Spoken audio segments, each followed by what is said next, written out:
ನಮಸ್ಕಾರ ವೀಕ್ಷಕರೇ, ನಾನು ನಿಮ್ಮ ಮಂಜುನಾಥ್ ಅಡ್ವೊಕೇಟ್ ಮಾತಾಡ್ತಾ ಇರೋದು. ಇತ್ತೀಚೆಗೆ ಈ ಸೋಷಿಯಲ್ ಮೀಡಿಯಾ ಅಂದರೆ ಸಾಮಾಜಿಕ ಜಾಲತಾಣ ಅಂತ ಹೇಳಿದರೆ ಎಲ್ಲರಿಗೂ ಅಚ್ಚುಮೆಚ್ಚು. ಯಾಕಂದರೆ ಅವರಿಗೆ ಬೇಕಾದಂತಹ ಮಾಹಿತಿಗಳನ್ನೆಲ್ಲ ಕುಳಿತಲ್ಲಿಯೇ ಪಡೆದುಕೊಳ್ಳುವಂತಹ ಒಂದು ತಾಣವಾಗಿದೆ.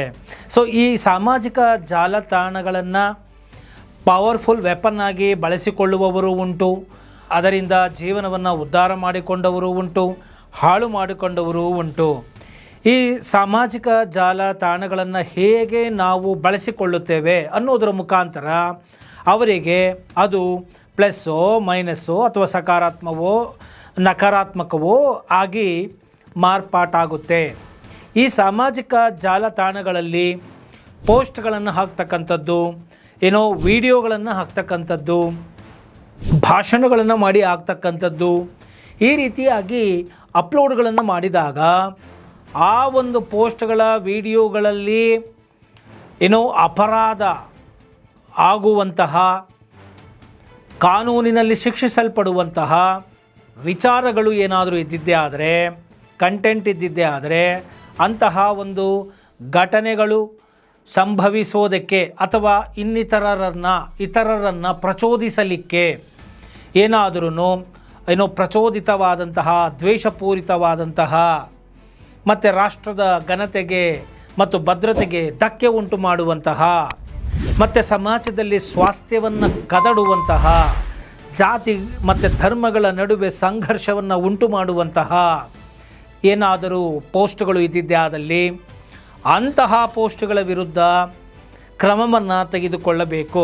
ಆದರೆ ಇತ್ತೀಚೆಗೆ ಸೋಷಿಯಲ್ ಮೀಡಿಯಾದಲ್ಲಿ ಪೋಸ್ಟ್ ಆಗ್ತಾ ಇರೋದು, ಕೆಲವು ಮಾತಾಡುವುದನ್ನೇ, ವಾಕ್ ಸ್ವಾತಂತ್ರ್ಯವನ್ನೇ ಹತ್ತಿಕ್ಕುವ ರೀತಿಯಲ್ಲಿ ಪೊಲೀಸರು ಪ್ರಾಥಮಿಕ ತನಿಖೆಯನ್ನು ಕೂಡ ಮಾಡದೆ FIRಗಳನ್ನು ದಾಖಲಿಸುತ್ತಿರುವುದು ಕಂಡುಬಂದಿರೋದರಿಂದ ಈ ಪ್ರಾಥಮಿಕ ವಿಚಾರಣೆ ನಡೆಸದೆ ಕೇಸೇ ದಾಖಲಿಸುವಂತಿಲ್ಲ ಅಂತ ಹೇಳಿ ಈ ಒಂದು ಪೊಲೀಸ್ ಮಹಾನಿರ್ದೇಶಕರಾದಂತಹ ಡಾಕ್ಟರ್ MA ಸಲೀಮ್ರವರು 8 ಮಾರ್ಗಸೂಚಿಗಳನ್ನು ಪ್ರತಿಯೊಂದು ಪೊಲೀಸಿನ ಇಲಾಖೆಗೂ ಮತ್ತು ಶಾಖೆಗಳಿಗೂ ಕೂಡ ಕಳಿಸಿಕೊಟ್ಟಿದ್ದಾರೆ. ಸರ್ಕ್ಯುಲರ್ ಸುತ್ತೋಲೆಯನ್ನು ಕೊಟ್ಟಿದ್ದಾರೆ. ಈ ಒಂದು ಸುತ್ತೋಲೆಯು ಈ ಒಂದು ಮಹಾನಿರ್ದೇಶಕರೇ ಮಾಡಿರೋದಂಥದ್ದಲ್ಲ.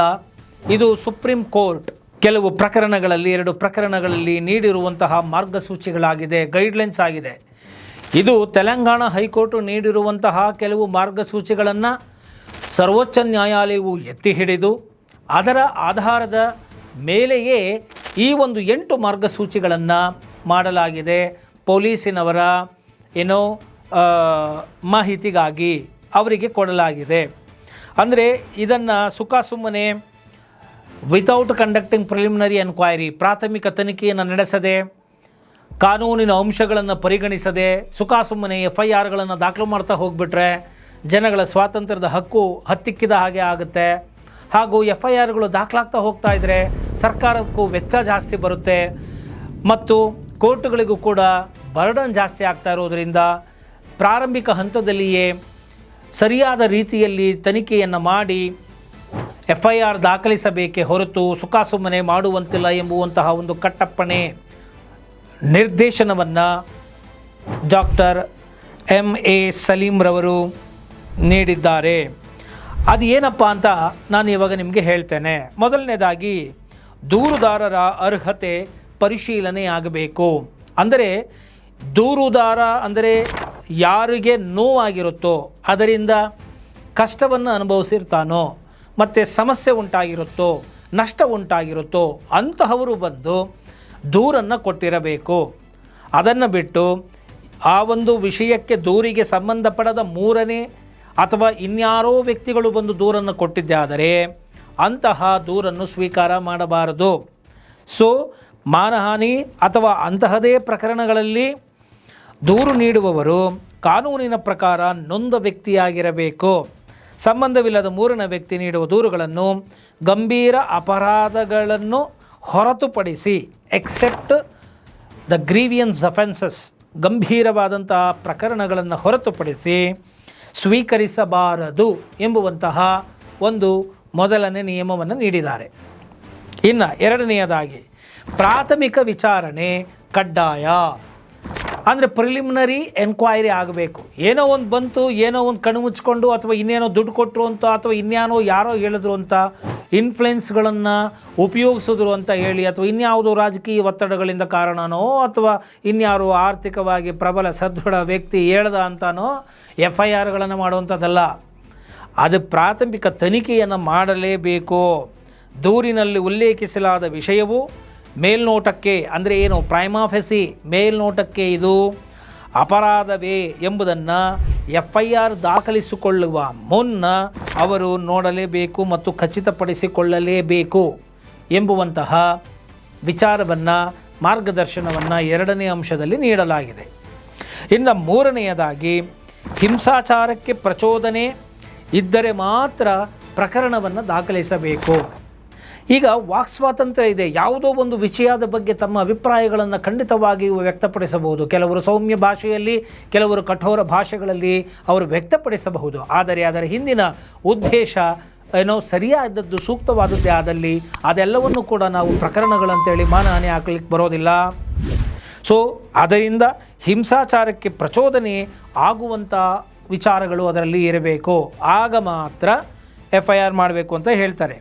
ಈಗ ದ್ವೇಷ ಬಿತ್ತುವುದು, ಉದಾಹರಣೆಗೆ ಸಾರ್ವಜನಿಕ ಸುವ್ಯವಸ್ಥೆಗೆ ಭಂಗ ತರುವಂಥದ್ದು ಅಥವಾ ದೇಶದ್ರೋಹದಂತಹ ಆರೋಪಗಳು ಇದ್ದಾಗ ಹಿಂಸಾಚಾರಕ್ಕೆ ಪ್ರಚೋದನೆ ನೀಡುವಂತಹ ಸ್ಪಷ್ಟ ಸಾಕ್ಷ್ಯಗಳಿದ್ದರೆ ಮಾತ್ರ ಪ್ರಕರಣವನ್ನು ದಾಖಲಿಸಬೇಕು ಅಂತ ಹೇಳಿ ಮೂರನೇ ಮಾರ್ಗಸೂಚಿಯಲ್ಲಿ ಹೇಳಲಾಗಿದೆ. ಇನ್ನು ನಾಲ್ಕನೆಯದಾಗಿ ರಾಜಕೀಯ ಟೀಕೆಗಳಿಗೆ ರಕ್ಷಣೆಯನ್ನು ನೀಡಲಾಗಿದೆ.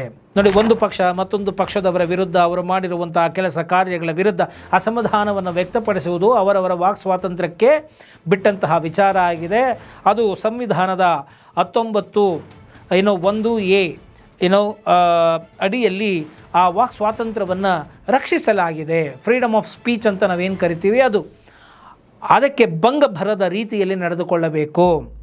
ಕಟುವಾದ ಅಥವಾ ಆಕ್ಷೇಪಾರ್ಹ ರಾಜಕೀಯ ಭಾಷಣ, ಪೋಸ್ಟ್ಗಳಿಗೆ ಯಾಂತ್ರಿಕವಾಗಿ ಕೇಸುಗಳನ್ನು ದಾಖಲಿಸಬಾರದು. ಟೆಕ್ನಿಕಲ್ ಆಗಿ ಸುಮ್ಮನೆ ಅಧಿಕಾರದಲ್ಲಿರೋರು ಯಾರೋ ಹೇಳಿದ್ರು ಅಂತ ಏನೂ FIRಗಳನ್ನ ಮಾಡುವಂಗಿಲ್ಲ.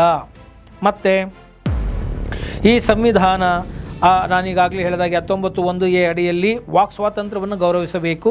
ಪೋಸ್ಟ್ನಿಂದ ಸಾರ್ವಜನಿಕರ ಶಾಂತಿಗೆ ಕೂಡಲೇ ಅಪಾಯವಿದ್ದರೆ ಮಾತ್ರ ಕಾನೂನು ಕ್ರಮ ಕೈಗೊಳ್ಳಬೇಕು ಅಂತ ಹೇಳಲಾಗಿದೆ. ಇನ್ನು ಮಾನಹಾನಿ ಅಸಂಜ್ಞೇಯ ಅಪರಾಧವಾಗಿದೆ. ಅಂದರೆ ಡಿಫಮೇಷನ್ ಅನ್ನೋದು ಅಸಂಜ್ಞೇಯ, ನಾನ್ ಕಾಗ್ನಿಸಬಲ್ ಅಫೆನ್ಸ್ ಅಂತ ಹೇಳಿ ಕರೀತೇವೆ. ಇಂತಹ ಅಸಂಜ್ಞೇಯವಾದಂತಹ ಅಪರಾಧಗಳಿಗೆ ಸಿವಿಲ್ ನ್ಯಾಯಾಲಯಗಳಿಗೆ ಹೋಗಿ ನೀವು ಪರಿಹಾರವನ್ನು ಕಂಡುಕೊಳ್ಳಿ ಅಂತ ಹೇಳಿ ಅವರಿಗೆ ಎಂಡೋರ್ಸ್ಮೆಂಟ್ ಕೊಡುವ ಮುಖಾಂತರ ಅಥವಾ ತಿಳಿಸುವ ಮುಖಾಂತರ ಇಂಬರಹವನ್ನು ಕೊಡಬೇಕೇ ಹೊರತು ಸುಮ್ಮನೆ ಕ್ರಿಮಿನಲ್ ಫ್ಲೇವರ್ನಾಗಿ ಮಾಡಿಕೊಂಡು FIRಗಳನ್ನು ದಾಖಲು ಮಾಡಿಬಿಡೋದಲ್ಲ. ಸೊ ಮಾನಹಾನಿಯು ಅಸಂಜ್ಞೇಯ ಅಪರಾಧ ಆಗಿರುವುದರಿಂದ ಪೊಲೀಸರು ನೇರವಾಗಿ FIR ದಾಖಲಿಸುವಂತಿಲ್ಲ. ದೂರುದಾರರಿಗೆ ನ್ಯಾಯಾಲಯದ ಮ್ಯಾಜಿಸ್ಟ್ರೇಟ್ ಮೊರೆ ಹೋಗಲು ಸೂಚಿಸಬೇಕು.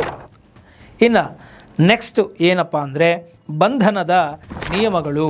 ನೋಡಿ, ಬಿಹಾರದ ಅರ್ನೇಶ್ ಕುಮಾರ್ ಪ್ರಕರಣದಲ್ಲಿ ಸುಪ್ರೀಂ ಕೋರ್ಟ್ನ ಮಾರ್ಗಸೂಚಿಯಂತೆ ಅನಗತ್ಯವಾಗಿ ಮತ್ತು ಯಾಂತ್ರಿಕವಾಗಿ ಯಾರನ್ನು ಬಂಧಿಸಬಾರದು. ಅಂದರೆ ಸುಮ್ಮನೆ ಟೆಕ್ನಿಕಲ್ ಆಗಿ FIR ಆಗಿಬಿಟ್ಟಿದೆ, ಇರ್ರೆಸ್ಪೆಕ್ಟಿವ್ ಆಫ್ ದಿ ಕ್ರೈಮ್, ಅಪರಾಧದ ಸ್ವರೂಪವನ್ನು ನೋಡದೆ ಎಲ್ಲರನ್ನೂ ಯಾಂತ್ರಿಕವಾಗಿ ಬಂಧಿಸ್ಬಿಡೋದು. ಯಾರೋ ದುಡ್ಡು ಕೊಟ್ಟರು ಅವ್ರಿಗೇನೋ ವಿಕೃತ ಆನಂದ ಸಿಗುತ್ತೆ, ಒಂದಿನಾರು ಜೈಲಲ್ಲಿ ಇಡ್ರಿ, ಸ್ಟೇಷನಲ್ಲಿ ಅರೆಸ್ಟ್ ಮಾಡಿರಿ, ಕರ್ಕೊಂಬಂದು ಹೊಡೀರಿ, ಬೈರಿ, ಈ ಥರದ್ದು ಕೆಲವರಿಗೆ ದ್ವೇಷಗಳಿರುತ್ತೆ. ಅಂಥದ್ದನ್ನೆಲ್ಲ ಮಾಡುವ ಹಾಗೆ ಇಲ್ಲ. ಆದ್ದರಿಂದ ಈ ಅರ್ನೇಶ್ ಕುಮಾರ್ ಪ್ರಕರಣದಲ್ಲಿ ಸುಪ್ರೀಂ ಕೋರ್ಟ್ ಏನು ಮಾರ್ಗಸೂಚಿ ಕೊಟ್ಟಿದೆ ಅದನ್ನು ಪಾಲನೆ ಮಾಡಲೇಬೇಕು.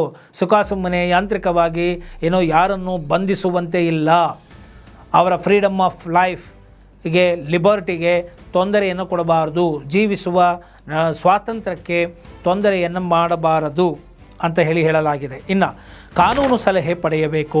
ಪೊಲೀಸರಿಗೆ ಕೆಲವೊಮ್ಮೆ ಕಾನೂನಿನ ಆಳವಾದಂತಹ ಜ್ಞಾನ ಇರೋದಿಲ್ಲ. ಅಂತಹ ಸಂದರ್ಭಗಳಲ್ಲಿ ಅವರು ಏನು ಮಾಡಬೇಕು, ಅವರು ರಾಜಕೀಯ ಪೋಸ್ಟ್ಗಳು ಅಥವಾ ಸೂಕ್ಷ್ಮ ವಿಷಯಗಳಿಗೆ ಸಂಬಂಧಿಸಿದಂತೆ FIR ದಾಖಲಿಸುವ ಮೊದಲು ಪಬ್ಲಿಕ್ ಪ್ರಾಸಿಕ್ಯೂಟರ್ ಅಥವಾ ಸರ್ಕಾರಿ ಅಭಿಯೋಜಕರಿಂದ ಕಾನೂನು ಸಲಹೆಗಳನ್ನು ಪಡೆಯುವುದು ಕಡ್ಡಾಯವಾಗಿರುತ್ತದೆ. ಸೊ ಅವರಿಂದ ವಕೀಲರಿಗೆ ಕೇಳಿ ಕಾನೂನಿನ ಸಲಹೆಗಳನ್ನು ಪಡೆದು ಅವರು ದೂರು ದಾಖಲಿಸಬೇಕೇ ಹೊರತು ಸುಮ್ಮನೆ ಯಾಂತ್ರಿಕವಾಗಿ ಮಾಡುವ ಹಾಗೆ ಇಲ್ಲ. ಮತ್ತು ನನಗೆ ಗೊತ್ತಿರಲಿಲ್ಲ ಅಂತ ಹೇಳಿ ಎಕ್ಸ್ಕ್ಯೂಸ್ಗಳನ್ನು ಕೇಳುವಂತೆ ಇಲ್ಲ. You have to seek legal advice by the advocate, public prosecutor ಅಂತನೋ. ಸೊ ಅಂಥವರಿಂದ ನೀವು ಪಡ್ಕೊಳ್ಬೇಕಾಗ್ತದೆ. ಇನ್ನು ದೂರುಗಳು ಸುಳ್ಳು, ದ್ವೇಷಪೂರಿತ ಅಥವಾ ರಾಜಕೀಯ ಪ್ರೇರಿತ ಎಂದು ಕಂಡುಬಂದರೆ ಅಂತಹ ಪ್ರಕರಣಗಳನ್ನು ಭಾರತೀಯ ನಾಗರಿಕ ಸುರಕ್ಷಾ ಸಂಹಿತೆ BNSS ಸೆಕ್ಷನ್ ಅಡಿಯಲ್ಲಿ ಪ್ರಕರಣ ದಾಖಲಿಸಬೇಕು ಎಂದು ಮಾರ್ಗಸೂಚಿಯಲ್ಲಿ ಉಲ್ಲೇಖಿಸಲಾಗಿದೆ. ನೋಡಿ, ಇಷ್ಟು 8 ಅಂಶಗಳನ್ನು ಪ್ರತಿಯೊಂದು ಪೊಲೀಸರು ಪಾಲನೆ ಮಾಡಲೇಬೇಕು. ಪ್ರತಿಯೊಂದು ಪೊಲೀಸ್ ಠಾಣೆಗಳಲ್ಲಿ ಇದನ್ನು ಪಾಲಿಸಲೇಬೇಕು. ಇದನ್ನು ಪಾಲಿಸದೆ ಏನಾದರೂ ಭ್ರಷ್ಟಾಚಾರ, ದೌರ್ಜನ್ಯ ಎಸಗಿದ್ದೇ ಆದಲ್ಲಿ, ಕರ್ತವ್ಯ ನಿರ್ಲಕ್ಷ್ಯ ಮಾಡಿದ್ದೇ ಆದಲ್ಲಿ ಅಂತಹ ಪೊಲೀಸರ ವಿರುದ್ಧ ನೀವು ಪೊಲೀಸ್ ಕಂಪ್ಲೇಂಟ್ ಅಥಾರಿಟಿಗೆ ನೀವು ದೂರನ್ನು ದಾಖಲಿಸಿ ಅಥವಾ ಅಂಥವರ ವಿರುದ್ಧ ನೀವು ಕೇಸನ್ನು ಕೂಡ PCR ಕೂಡ ನೀವು ದಾಖಲಿಸಿ ನಿಮಗಾದಂತಹ ಅನ್ಯಾಯಕ್ಕೆ ನೀವು ಪರಿಹಾರವನ್ನು ಸೂಕ್ತ ರೀತಿಯಲ್ಲಿ ನ್ಯಾಯಾಲಯದ ಮುಖಾಂತರ ಪಡೆದುಕೊಳ್ಳಬಹುದು ಎಂಬುವಂತಹ ಮಾಹಿತಿಯನ್ನು ಈ ಒಂದು ವಿಡಿಯೋದಲ್ಲಿ ನಾನು ನಿಮಗೆ ತಿಳಿಸಿದ್ದೇನೆ. ಆದ್ದರಿಂದ ಸೋಷಿಯಲ್ ಮೀಡಿಯಾ ಅನ್ನೋದು ತುಂಬ ಪವರ್ಫುಲ್ ಟೂಲ್ ಆಗಿದೆ. ಇದನ್ನು ಸರಿಯಾದ ರೀತಿಯಲ್ಲಿ ಬಳಕೆ ಮಾಡ್ಕೊಳ್ಳಿ ಅಂತ ಹೇಳಿ ನಾನು ಬಳಕೆದಾರರಿಗೂ ಕೂಡ ಹೇಳ್ತೇನೆ. ಸುಮ್ಮನೆ ಯಾವುದೋ ಫೇಕ್ ಐಡಿಗಳನ್ನು ಕ್ರಿಯೇಟ್ ಮಾಡ್ಕೊಳ್ಳೋದು ಮತ್ತು ಯಾರೂ ನೋಡ್ತಾ ಇಲ್ಲ ಅಂತೇಳಿ ವ್ಯಂಗ್ಯವಾಗಿ ವಿಕೃತವಾಗಿ ಆನಂದ ಪಡೋದಕ್ಕೆ ಅಥವಾ ಇನ್ಯಾರನ್ನು ಕಾಲು ಎಳೆಯೋದಕ್ಕೆ, ಇನ್ಯಾರ್ದೋ ತೇಜೋವಧೆ ಮಾಡೋದಕ್ಕೆ ಬೇಕಾಬಿಟ್ಟು ಕಾಮೆಂಟ್ಗಳನ್ನು ಹಾಕೋದು, ಅಸಹ್ಯಕರವಾದಂತಹ ಕಾಮೆಂಟ್ಗಳನ್ನು ಹಾಕುವುದನ್ನು ನಿಲ್ಲಿಸಿ. ಯಾಕಂದರೆ ಈಗೆಲ್ಲ ಟೆಕ್ನಾಲಜಿ ತುಂಬ ಇಂಪ್ರೂವ್ಮೆಂಟ್ ಆಗಿದೆ, ಅಡ್ವಾನ್ಸ್ಡ್ ಟೆಕ್ನಾಲಜಿಗಳಿದ್ದಾವೆ. ನೀವು ಏನೇ ಮಾಡಿದ್ರೂ ಕೂಡ ಕರೆಕ್ಟಾಗಿ ಏನಾದರೂ ತನಿಖೆಗೆ ಅಂತ ಪೊಲೀಸರು ನಿಂತರೆ ನಿಮ್ಮನ್ನು ಹಿಡಿಯೋದು ಬಹಳ ಸುಲಭ. ಆದ್ದರಿಂದ ಅಂತಹ ದುಸ್ಸಾಹಸಗಳಿಗೆ ಕೈ ಹಾಕದೆ ಒಂದು ಸಾಮಾಜಿಕ ಜಾಲತಾಣವನ್ನು ಸರಿಯಾದ ರೀತಿಯಲ್ಲಿ ಕಾನೂನುಬದ್ಧವಾಗಿ ಚೌಕಟ್ಟಿನಲ್ಲಿ ನೀವು ಅದನ್ನು ಉಪಯೋಗಿಸಿಕೊಂಡು ಅದರಿಂದ ಒಳಿತನ ಸಮಾಜಕ್ಕೆ ಮಾಡುವಂತಹ ಕೆಲಸಗಳನ್ನು ಮಾಡಬೇಕೇ ಹೊರತು ಕಾನೂನು ಬಾಹಿರವಾದಂತಹ ಕೆಲಸಗಳನ್ನು ಮಾಡುವುದು, ತೇಜೋವಧೆ ಮಾಡುವುದು, ಮಾನಹಾನಿ ಮಾಡುವುದು, ಈ ರೀತಿ ಪ್ರಚೋದಿಸುವುದು, ಈ ರೀತಿಯಾದಂತಹ ಕಾರ್ಯಗಳಿಗೆ ಉಪಯೋಗಿಸಿಕೊಳ್ಳಬಾರದು. ಉಪಯೋಗಿಸಿಕೊಂಡಿದ್ದೇ ಆದಲ್ಲಿ ಶಿಕ್ಷೆಯು ನಿಮಗೂ ಕಟ್ಟಿಟ್ಟ ಬುತ್ತಿ ಎಂಬುವಂತಹ ಮಾತನ್ನು ಹೇಳ್ತಾ, ಕಿವಿ ಮಾತನ್ನು ಸಾರ್ವಜನಿಕರಿಗೆ ತಿಳಿಸ್ತಾ ಈ ಒಂದು ವಿಡಿಯೋವನ್ನು ಇಲ್ಲಿಗೆ ಮುಗಿಸ್ತಾ ಇದ್ದೀನಿ. ಇಷ್ಟ ಆಗಿದ್ದೇ ಆದಲ್ಲಿ ಮರೆಯದ ಹಾಗೆ ಲೈಕ್ ಕೊಡಿ, ಇತರರಿಗೂ ಕೂಡ ಶೇರ್ ಮಾಡಿ ಹಾಗೂ ಕಾಮೆಂಟ್ ಮಾಡಿ ಅಂತ ಹೇಳ್ತಾ, ಜೈ ಹಿಂದ್, ಜೈ ಕರ್ನಾಟಕ ಮಾತೆ.